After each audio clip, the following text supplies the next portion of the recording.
মজলিশপুর বিধানসভা কেন্দ্রের নোয়াগাঁও থেকে মাথাম পর্যন্ত ৮ কিলোমিটার দৈর্ঘ্যের রাস্তাটি। তার মধ্যে নোয়াগাঁও থেকে রশিরাম সিপাইপাড়া পর্যন্ত ৩ কিলোমিটার রাস্তার খুবই বিপর্যস্ত অবস্থা।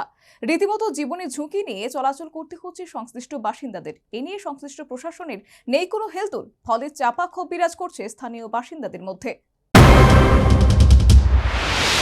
১০ নম্বর মজলিশপুর বিধানসভা কেন্দ্রের একাংশ রাস্তার বেহাল দশা। এর মধ্যে একটি হচ্ছে নোয়াগাঁও থেকে মাথাম পর্যন্ত ৮ কিলোমিটার দৈর্ঘ্যের রাস্তাটি।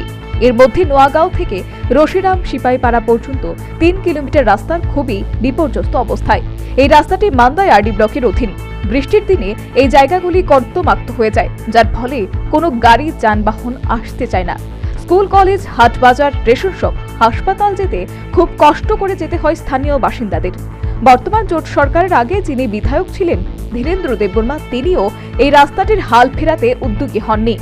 গ্রামবাসীরা আশা করেছিলেন বিজেপি আইপিএফটি জোট সরকারের বিধায়ক ১০ নম্বর মজলিশপুর কেন্দ্রের সুশান্ত চৌধুরী রাস্তাটির সংস্কার করে দেবেন, কিন্তু গ্রামবাসীরা অভিযোগ করে জানান তিনিও কোনো উদ্যোগ গ্রহণ করছে না রাস্তাটির সংস্কারে। স্থানীয় নেতৃত্বরা রাস্তার বেহাল অবস্থা সম্বন্ধে অবগত রয়েছেন, কিন্তু তারাও ধৃতরাষ্ট্রের ভূমিকায় রয়েছেন। গ্রামবাসীরা প্রত্যেকেই দাবি করছেন রাস্তাটি সংস্কারে যেন সরকার উদ্যোগী হয়। এলাকার বিশু দেববর্মা, সুশীল দেববর্মারা এই বেহাল রাস্তার প্রসঙ্গে ক্ষোভ ব্যক্ত করলেন। এই রাস্তা কিলোমিটার হিসাব করলে তো এখান থেকে আমরা নওবাদী থেকে ধরছি, নওবাদী থেকে ধরে একদম মাথাম পর্যন্ত এখানে কমসে কম ৩ কিলোমিটারের রাস্তা হলো।